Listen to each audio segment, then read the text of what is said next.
how on earth did I start off here, make this, and then ended up here? I'm Ceri the Crafter, that's C-E-R-I the Crafter. Let's talk about colour. I get a lot of questions of how do I know which colours to put with other colours. I always seem to be really good at mixing my colours up to get the right effect I'm looking for. Guys, it's because I've done it a long time. There are, however, a couple of tricks when I first started out that I used to teach myself to observe and look at colour. And I want to share a few of them with you. Okay.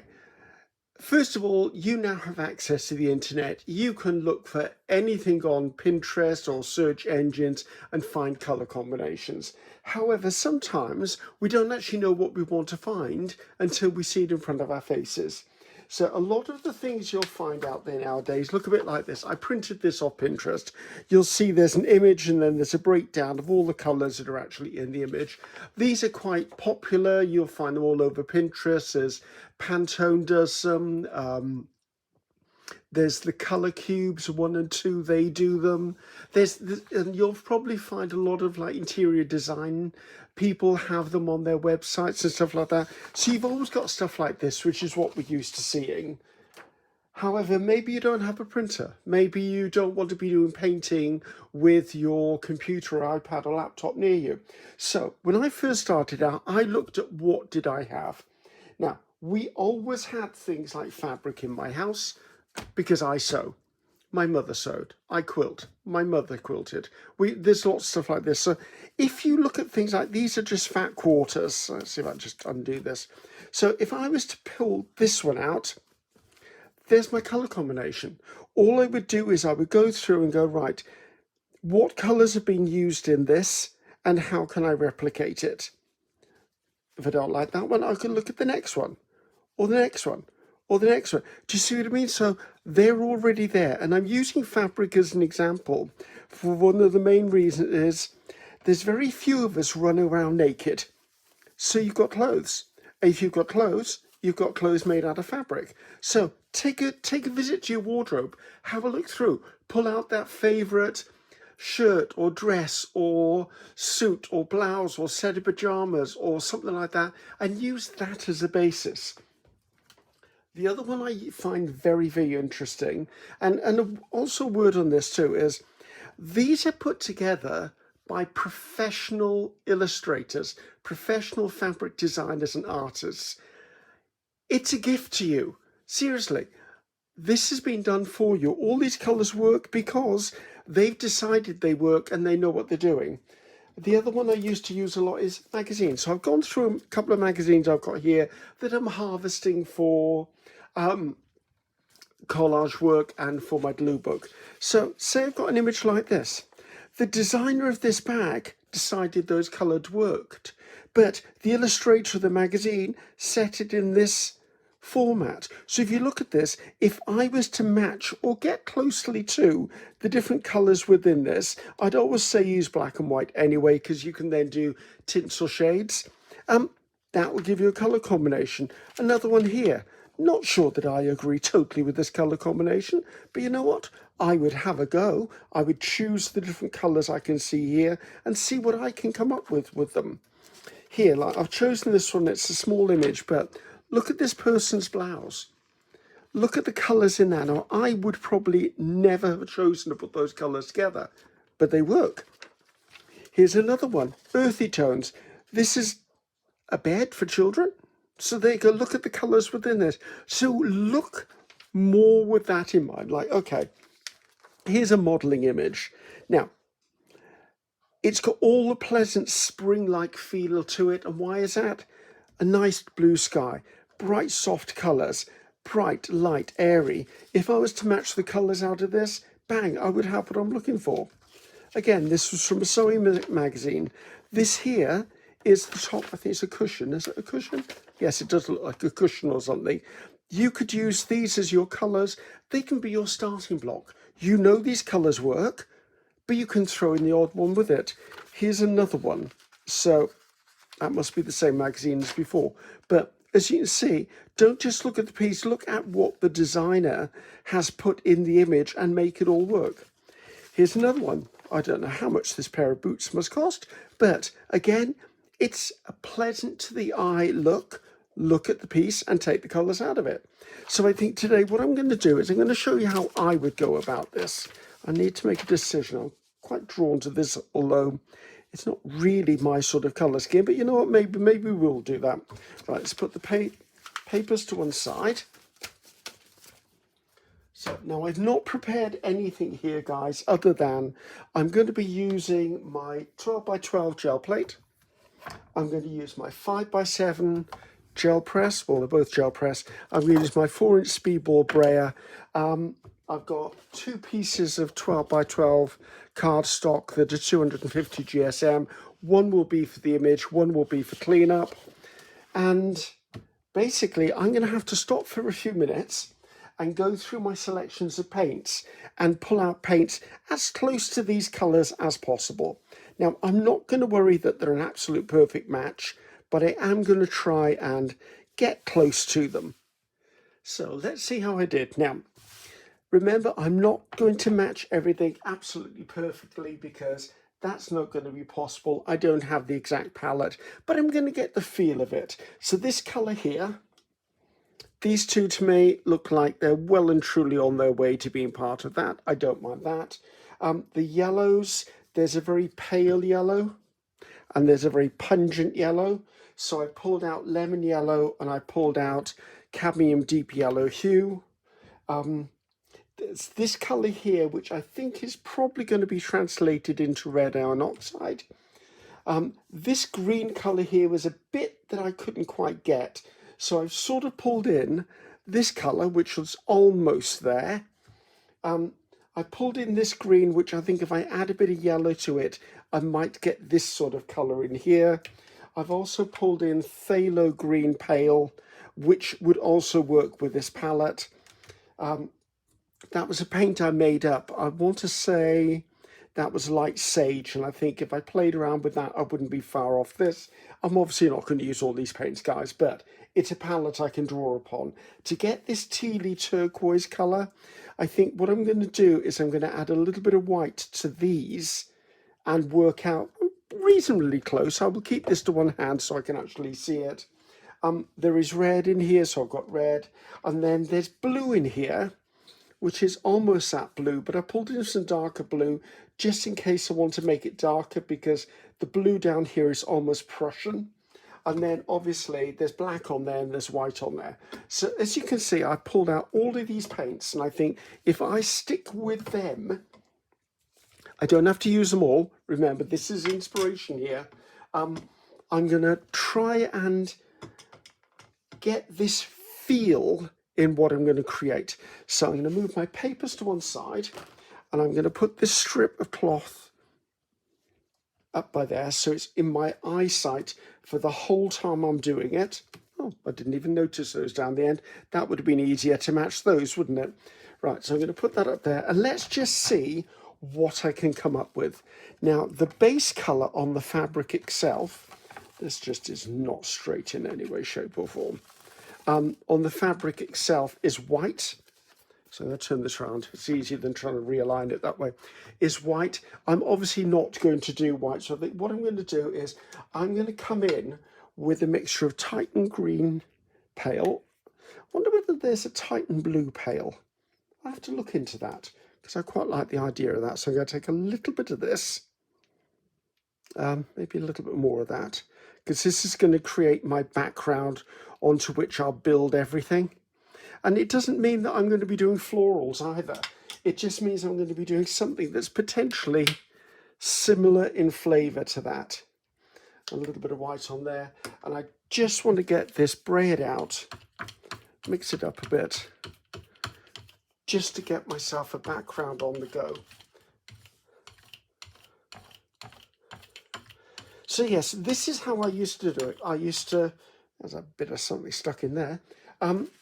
I used to go through magazines, like when I was at, say, the doctor's or the dentist, when you were allowed to have magazines there. You're not anymore in this country because, of course, that's handling stuff and COVID sort of got rid of those things. So I'll just grab this one that's up here. So yes, I used to go through those, and then if I saw something on a page, I wouldn't rip the page out. I would actually just use my phone to photograph that page or that part of the design. Interior design magazines were some of my favourites because I would always find something on there that you could use the colour schemes from. So right, just trying to get to the point where I've got no white edges. Anyway, I don't need to battle those as we're going along. Right, so there you go. So I've got a background already on the go now. Now I've got all of this on the go here, so let's just get all of this onto here and onto the other piece of paper. Now, as I said, I have found very often when I'm creating that the cleanup sheet ends up being my favourite piece. So don't be at all surprised if by the end of this I change my mind and the piece we're going to use is actually the cleanup sheet. That's just the way it goes with me. Right. So yeah, there are lots and lots of tricks and tips out there about finding colour combinations. I do rely on my colour wheel very often if I'm being a bit hither and thither about what colour should be complementing what. See, that's interesting. I will use the colour wheel because that's kind of what it's there for. Right, now looking at the fabric, the greens are in the background, the dominant colours are the purples, the blues, the plum purple and the yellows. So I need to now put something into the background that's sort of greens. So let's bring out that green I said I wanted to play with. I don't want a lot of it because I don't want this to be a huge amount of paint that I've got to, oh God, I can't get that open. Why do they have to make these really pointy? Couldn't they just make them square? Oh, I know P from PM Artist Studio has a little pair of pliers. I'm considering purchasing a pair. Right, so again, I'm not trying to match the colour, guys. I'm trying to just give myself the feel of the colour on here. Right, that's not enough. I need to put some yellow into this.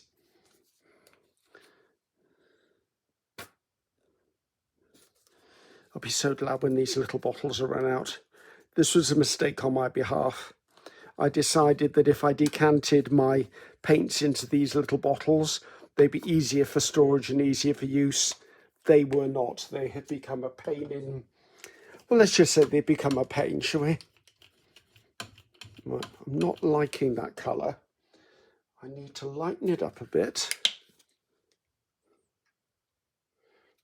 I wasn't planning on that much, but that's why it's not closing. Let's see where I'm getting with this. That's more of the feel I'm looking for. It hasn't got the acidness. Let's see if I can get... Right, I've got some lime green here. So add a little bit of that to give it a bit more acid. Okay, I think I can live with that. So I'm just going to come in and skip down the plate just to give myself a hint of. And I'm just going to put this down and touch it just so that I've got things in here. I'm not looking for perfect coating. I literally want that. And then I can use the rest of this up on the background. Now I may use some stencils, I may use stamps, I may do mark making. I am not certain at this moment in time. We're just flying by the seat of our pants and having some fun creating. Right, let's just make sure I've got all my edges done. Yeah, my 12 by 12 plate is considerably old, and with age and use and cleaning and storage, it's kind of distorted now. So it's sort of an 11.5 inch by 12. It's a weird thing that happened to it over time, but I love my plate. All my plates, as far as I can remember, are gel press, and I've got about 12 different plates now, all different sizes, and I use them all, although I must admit the 12 by 12 is my favourite. I use that the most of all. Let's just get this bit of paint off here, and that bit of something what's stuck on there needs to come off. Right, so that's the other one started. Right, so there's dots in here, and I have a dot stencil. Right, let's see if I can go and grab the dot stencil. Okay, I've got a stencil design called Dainty Dots, and I think I quite like to go for the big version, which is this one, or is that one bigger? Let's use this one. I won't have straight edges then. Right, so what I'm going to do is I'm going to put down some colour. They've got almost like a seed last colour on there. I think I'm going to try and do something with that sage colour I used, or this colour. I might try this one, it's lighter. So if I put that one down first, and what I'm going to do is literally pick up small patches of it with my print. So I'm just going to come in.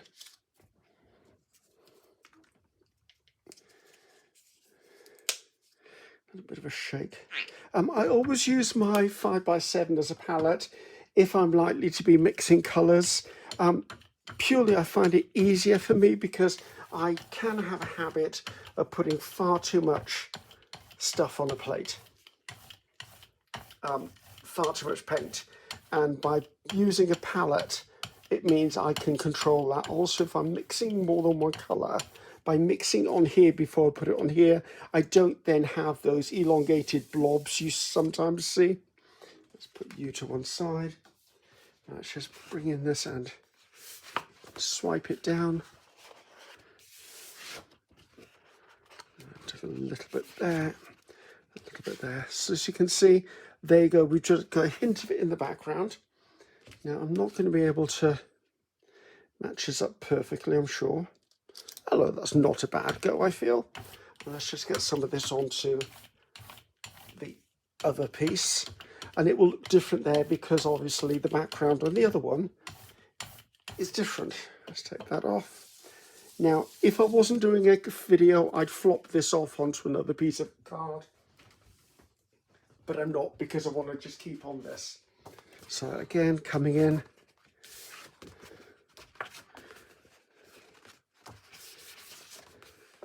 See, it's a lot more subtle on that one. I'm quite happy with that. Let's put a few streaks of this in. I quite like green, but I don't use green too often. Isn't that weird? Right, there you go, that's that. So right, this is where we're at. Remember, the colours are only for inspiration, I'm not matching it. So I'm getting the pieces in. Now maybe I want to start building up things that are going to be a little bit more in keeping with what that is. Now I think I want to put on some leaf shapes. Some of those leaf shapes are almost this sort of colour. I'm just going to play around a little bit with this and put a little bit of yellow into it. Just getting some process yellow because it's a really pungent yellow. Don't need a lot of it, just need a little bit of it. I'm just going to pull out a paintbrush and I'm going to mix up this paint here. That's so not the colour I want. I want some white with that.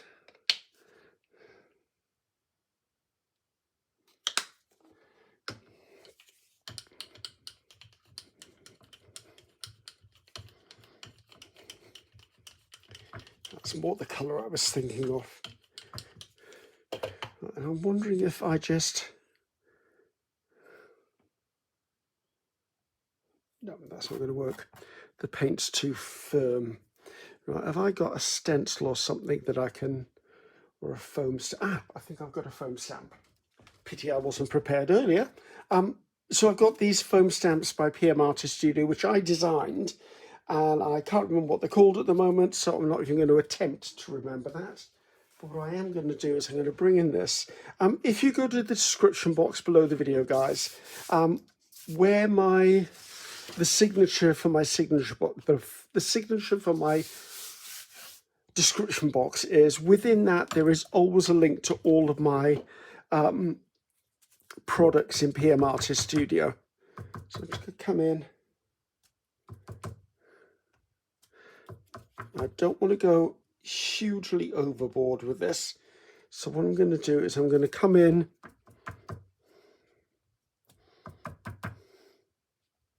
Mustn't forget the middle. I always ignore the middle.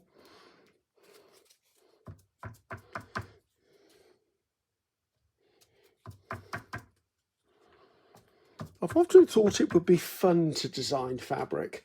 Now I've got those in there, but what I'm going to do is I'm now going to come in and put another one of those in, and then I'm going to take another one of the pieces and add it to it. And I designed it so that you can add. So if I put another one down here and then use the other piece, see what I mean? So I can actually build up this to be more than it actually appears. So I've got one more piece up there going off, there and there, and I think there. I think I'm going to let that be. Now with this one, because this is the cleanup one, I'm literally going to skim my brayer over this one just to clean that off there. So before I go into the next layer, which I said was going to be the yellow leaves, I'm going to look at this again and see if there's any element of here or any colour that I want to pull in. Now, I'm feeling I'm on the right track. I know mine is a little more acid and not as sea glass colour, but that was fine. I never promised it was going to be. I think I want to pull in. I'm looking at these. This is what I'm looking at, is the dots. I've got nothing that'll make those dots that small, and I'm not sure that I need them to be that small, and I'm wondering whether I just want to put something in there that is a fine texture. And I quite like the idea of using something I've used a heck of a lot, which is this plastic grid again. And I think I want to put this in the blue. And it was, these bottles are doing me in. I swear there's going to be a shopping trip in my future for paint, and if I can't get the paint out of these, I'm going. Sorry guys, I know that's horrible to say, but there's a good chance that they may not survive. A little bit of that, a little bit of that, because I don't want it to be that pungent blue. Mix it together a bit. That's quite bright. Do I want it to be that bright? Yes, it's only going to be small anyway. So bringing it in, just little bits of areas. Yeah, that's almost that colour. I'm okay with that.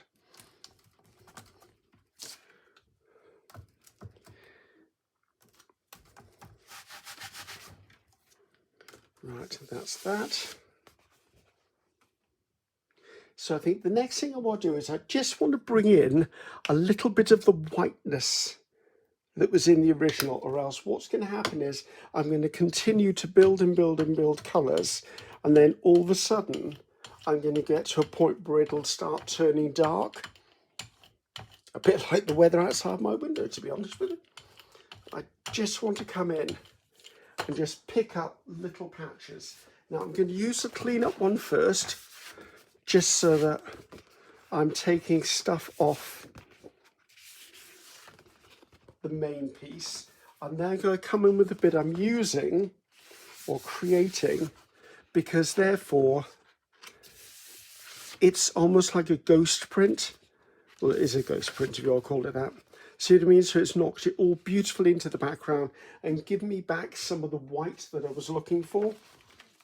So I'm now at the point, as I said, I want to put the more brilliant yellow in, and I've decided I'm going to use, I've got a set of stamps here, that I designed for PM Artist Studio, not the square ones, these ones. These are called, oh God, they're called Meadow something. Flower Meadow, they're called Flower Meadow. And I'm just going to use this one that looks a little bit like an ear of corn or wheat or whatever you call it. And I'm going to use that pungent yellow that I wanted to use. Oh, what if I could get out of the bottle? There you go. Just to add that hit of vibrancy into this. And again, we're going to be stamping it. So, spray this out. Now, it is quite a transparent or a semi-transparent colour. So, although it's not going to be fiercely in your face, it is going to be on there.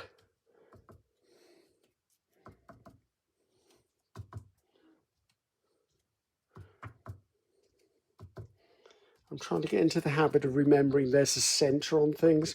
I tend to work very much around the edges of stuff and forget about the middle. Okay, that's added my little touch of that. I'm just going to come in and add some streaks of that yellow onto here. This will become a background for something in the future. This is never intended to be finished, guys. That's a cleanup sheet is a cleanup sheet.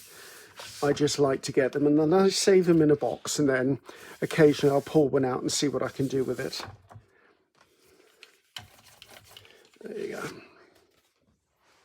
So I feel like I'm getting there with this. Let's have a little bit of a look at where I am. I'm liking the delicate look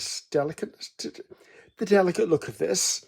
I can kind of get the hint of where it's coming from. But I think part of part of the issue is we haven't currently added any of the other elements color-wise. Like when I add the red iron oxide, it's going to definitely change the way this looks. And I want to decide how I'm going to do that. How am I going to do that? Right, there are flower shapes on there, but don't have to do flower shapes. But there are flower shapes on there. I've got some flowers in here that would work. I'm trying to think.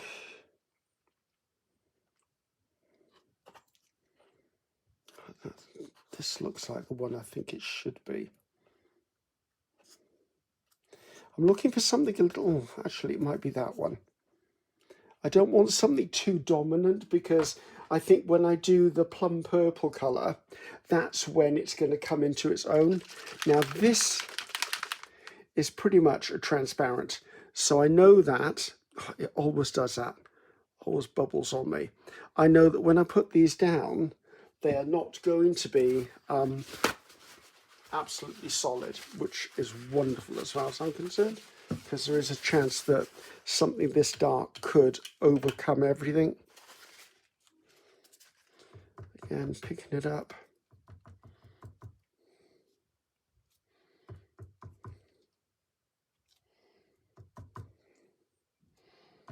Okay, that's not bad. Now, because it's a liquid, a very liquid paint, I'm going to have almost like a puckering look to the petals. And what I'm going to do is, once I've finished adding these, I'm just going to turn the page over and put it face down on the gel plate. And then that will actually just dab off any excess, or I could come in with tissue paper and just lay tissue paper over the top. Let's put that on the damp thing. Actually, I might just do the tissue paper.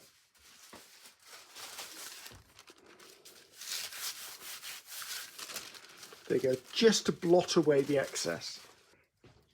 And while that's having a bit of a think about itself, once again, let's just streak this on here.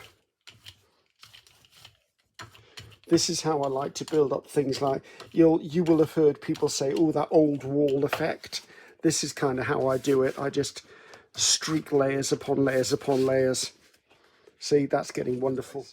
Right, so let's come in. I want to use this one here as my purple.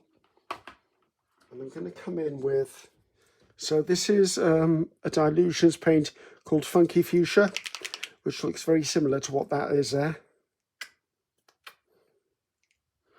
Don't need a huge amount. And I'm using this from Flower Meadow.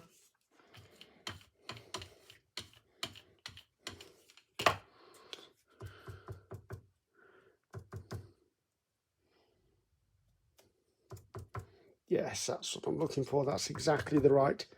It's a nice clean stamp. It's the right poignancy of colours. Poignancy, the right word. And I don't mind if one flower overlaps the other. It gives the illusion of depth.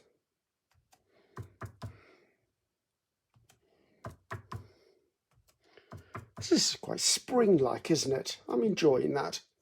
I'm looking forward to spring, I tell you. I always find I'm far more creative when the weather is warmer. Okay, I think that's okay. Let's move that to one side. Now, in fairness to this, I don't really want to put that on there. Or do I? You know, in for a penny, in for a pound. What have I got to lose? Nothing really.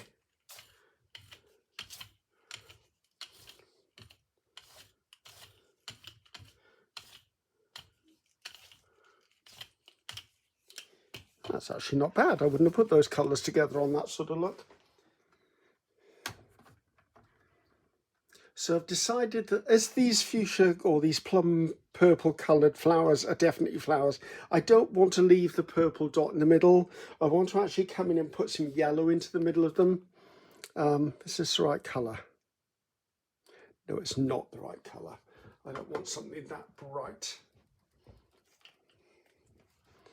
Let's put a bit of this lemon yellow in. Let's see how yellow this yellow is. Not hugely yellow. I think I can just put a touch of the other yellow into it.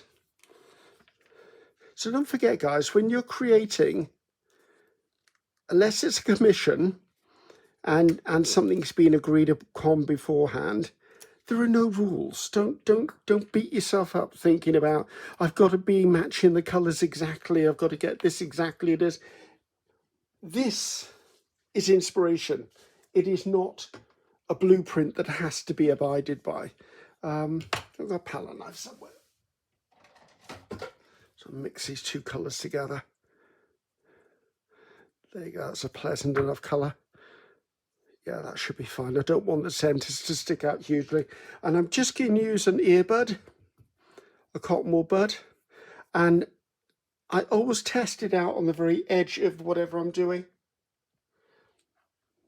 And I'm glad I did, because it's not bright enough. It's a really washed out yellow. I want that to be more. I might have to go to the brightest version of the yellow.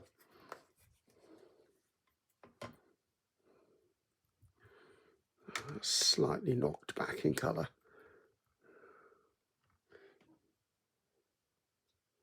Yes, I can live with that. So I'm just going to come in, just literally mark make, as I would call it, by putting the hint of a centre into each of these flowers. If I really needed it massively opaque, I could go over the dots twice. I don't think I'm going to need to do that. I'll see what it looks like in a second. This is quite a quick process. It would help if I got the centre of the flower, though, wouldn't it?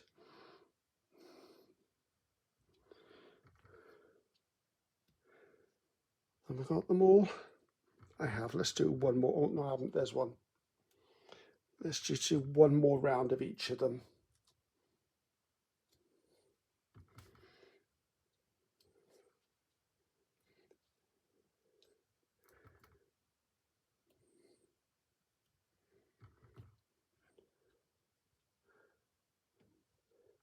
This reminds me of wallpaper for a little girl's bedroom.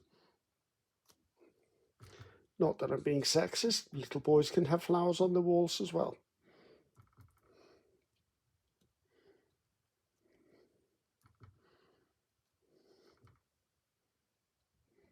Okay, I think that's okay. So as you can see, I've quite quickly just put something into the center of each of these. So I put that to one side a minute. Just bring in our painty wall thing.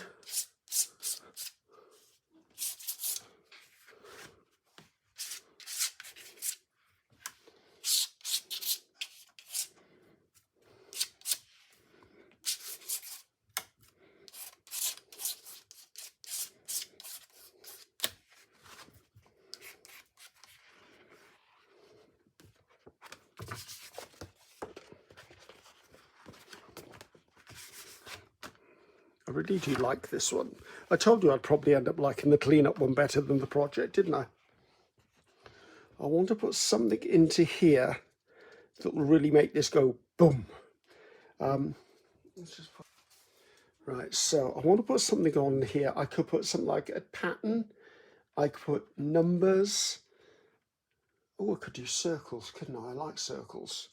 Actually, as I've got the box out, I don't know if this might be called sketchy circles. Oh, I'm not sure. There comes a point, guys, when you design products that you kind of exhaust your imagination as far as what things should be named. And then you start being really creative again with your names, but they're not always memorable names. Does that make sense? They're not logical names. So I'm just going to load this up.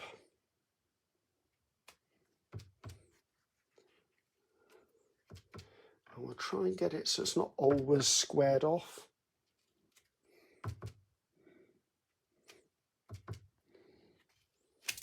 Oh, I didn't mean to drop it. Okay, well, we've got a bit of grunge happening.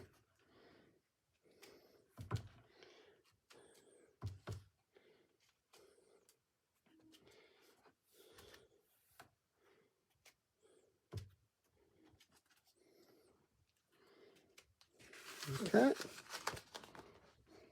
I'm going to bring in my painty wall.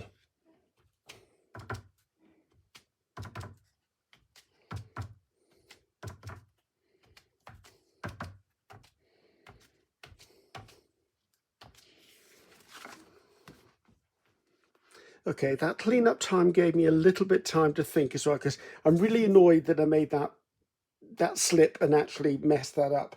And I'm thinking I want to do something about it. And I did say I wanted to put more white into this. And I think what I'm going to do is I have 3 bubble wrap stamps that I designed. And the largest is this pattern. And it's this one in front of me. And I think I can use this to almost block out some of the black that went wrong and then do something about it. Because we haven't put any red on here yet, and there was red in the original design. No, not a lot of it. And I know we're not duplicating it perfectly, but there was... Let's pick up a reasonably goodly amount and see if I can just position it to... Okay, it'll disguise it at least, and then I will do something to try and mask it even further. Only paint, only paper, only time, and we were having a play. I'm just slightly annoyed that I dropped the thing. That was one of the downsides of me trying to hurry. Okay, let's put that to one side. We'll need a little bit down in this corner, I think. Okay, not bad. I'm okay with that. Let's just bring in this one.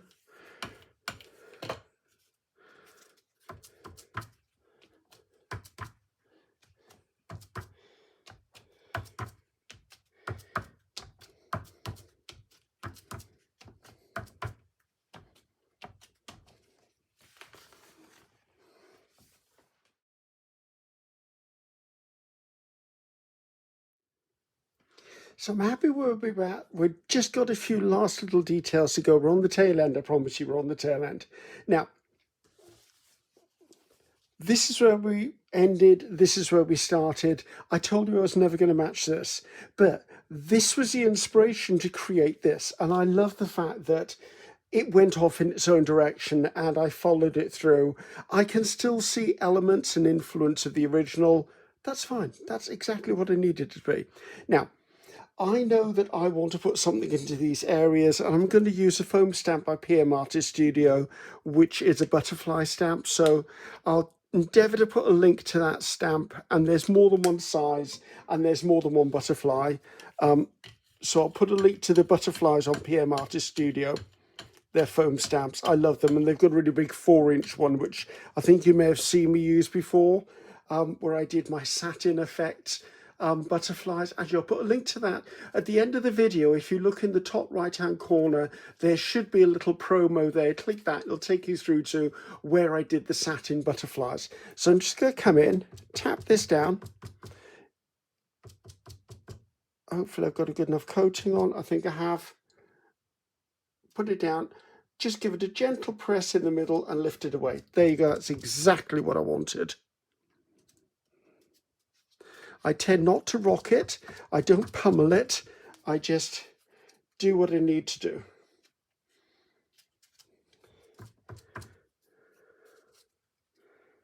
And I think this will just give me the drama that this page was requiring.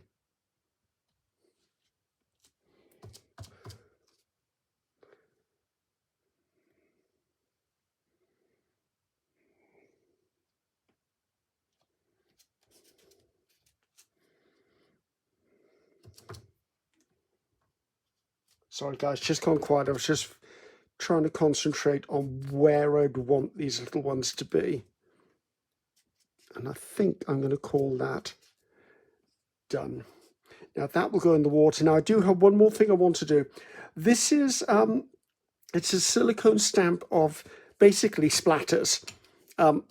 I bought it years and years and years ago before I was confident enough to splatter. I've got a couple of them. I don't know which brand they are. I bought them on the internet, but I want to come in and I want to do a couple of like splattered areas, just like that, so that I'm not splattering the whole piece. I'm actually just adding little pieces in here and there where I think they benefit the design.